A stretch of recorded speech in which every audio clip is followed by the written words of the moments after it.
Para Chile, el Consejo de Derechos Humanos es el principal espacio de cooperación, diálogo y consenso en materia de derechos humanos de Naciones Unidas. Defendemos la necesidad de un orden multilateral que reconozca la interrelación profunda entre las dimensiones de paz y seguridad, democracia y participación, desarrollo sostenible e inclusión y derechos humanos como eje central del actuar internacional de nuestro país. En la elección de octubre del año pasado, Chile obtuvo la primera mayoría regional para volver a ocupar un asiento como miembro del Consejo de Derechos Humanos de Naciones Unidas. Lo hacemos por cuarta vez en nuestra historia y con renovadas expectativas. Con ocasión del 75 aniversario de la Declaración Universal de Derechos Humanos, permítanme recordar el papel que jugó el diplomático chileno Hernán Santa Cruz, quien formó parte del comité redactor de este documento, que constituye el núcleo central del sistema internacional en materia de derechos humanos. No es casualidad tampoco que la expresidenta de Chile, Michelle Bachelet, haya cumplido una relevante labor como alta comisionada de Naciones Unidas para los Derechos Humanos hasta el año recién pasado. Señor presidente, Chile asume la responsabilidad que implica ser miembro de este importante organismo en un contexto sumamente relevante para nuestro país. En este 2023 conmemoramos los 50 años del golpe militar que derrocó al gobierno del presidente Salvador Allende e instauró un régimen dictatorial, oscuro periodo de nuestro pasado, durante el cual se cometieron gravísimas violaciones a los derechos humanos, dejando profundas cicatrices en nuestra historia. Durante la dictadura, la cooperación internacional y el acompañamiento de organismos internacionales fueron fundamentales para asistir a connacionales en situaciones de necesidad, así como también para presionar por el restablecimiento de la democracia. Durante la transición, ese apoyo fue muy importante para fortalecer nuestra institucionalidad democrática y de derechos humanos, en ese entonces todavía muy frágil. Más de 3 décadas después de la recuperación de la democracia en Chile, el gobierno del presidente Gabriel Boric erige la protección de derechos humanos como un eje central de su programa de gobierno. Lo hacemos porque sabemos que la conquista por los derechos humanos y la democracia es permanente y requiere de constante supervisión y autocrítica. No podemos bajar la guardia. Esto nos interpela a hacernos cargo de las deudas históricas en materia de verdad, justicia y reparación, teniendo presente los avances en Chile que ha tenido en estas materias desde el retorno a la democracia, mediante la creación de 4 comisiones de calificación de víctimas y los centenares de causas judiciales seguidas contra responsables de graves violaciones a los derechos humanos cometidas en dictadura, las que han terminado con sentencias condenatorias. En este continuo, el gobierno del presidente Boric impulsa actualmente el Plan Nacional de Búsqueda, política pública que pretende avanzar en la búsqueda de las víctimas de desaparición forzada durante la dictadura. Asimismo, el gobierno se encuentra adoptando medidas para hacerse cargo de los múltiples desafíos actuales, derivados de recientes situaciones de conflictividad social ocurridas en nuestro país. Prueba de ello lo constituye el establecimiento de la Mesa de Reparación Integral para víctimas de violación a los derechos humanos durante el estallido social actualmente en funcionamiento. Hemos seguido las recomendaciones que se hicieron a Chile por parte de la Oficina del Alto Comisionado y también por parte de la Comisión Interamericana de Derechos Humanos. Estamos conscientes de que no existe un Estado cuyo récord en derechos humanos sea perfecto.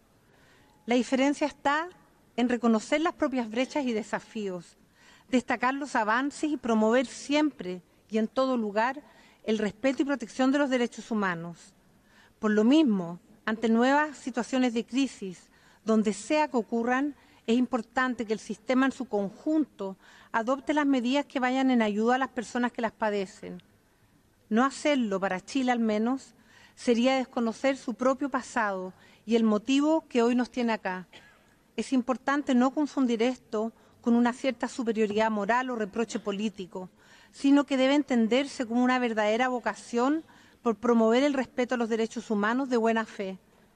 Situaciones tan graves para los derechos humanos como la guerra de agresión de Rusia contra Ucrania, la vulneración de los derechos de mujeres y niñas en Afganistán y Irán, la situación de derechos humanos en los territorios palestinos ocupados, la represión que sufren en Nicaragua los opositores al régimen dictatorial imperante, demandan una respuesta oportuna y a la altura.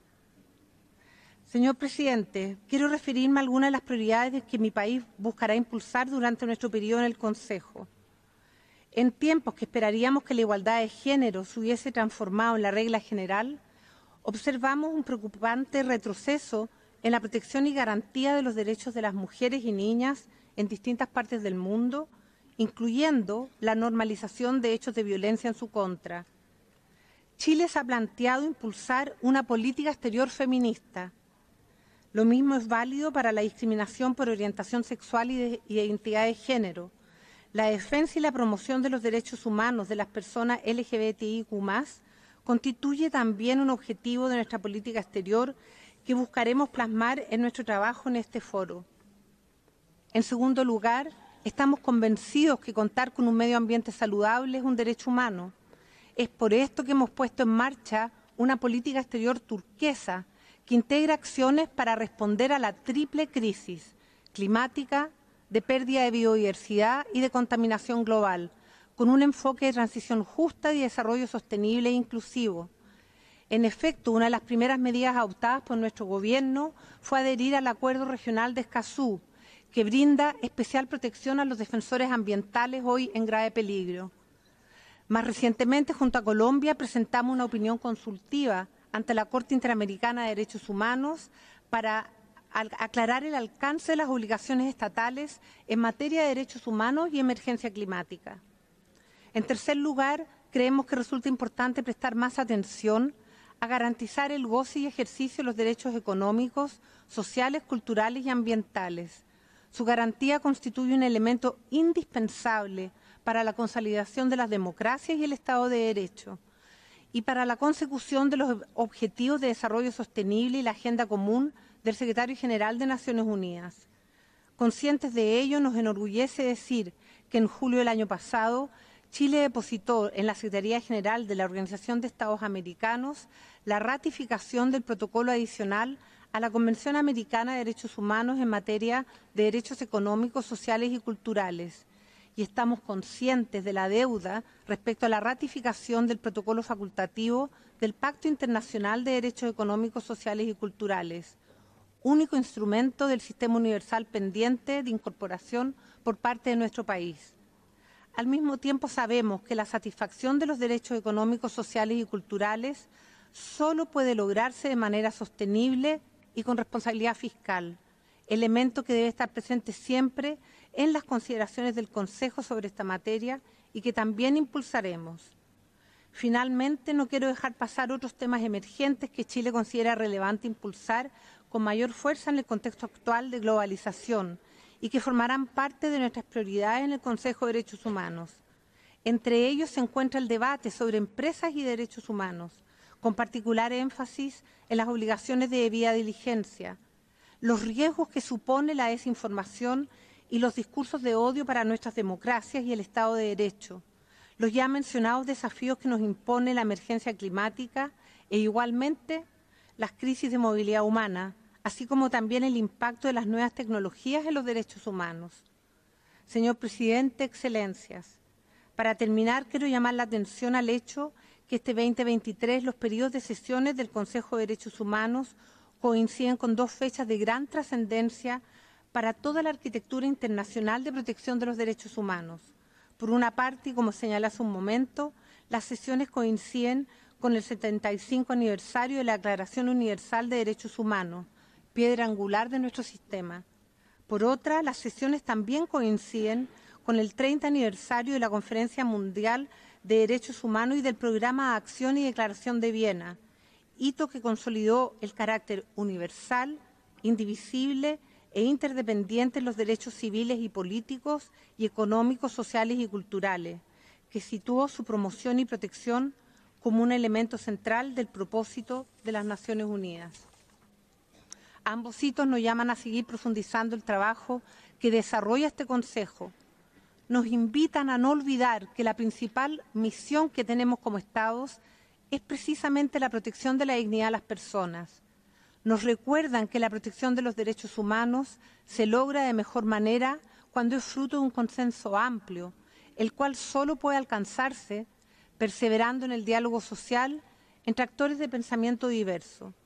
Esperamos que este sea el espíritu que guíe los trabajos de la presente sesión y manifestamos desde ya la mejor disposición de Chile para trabajar en este sentido. Muchísimas gracias.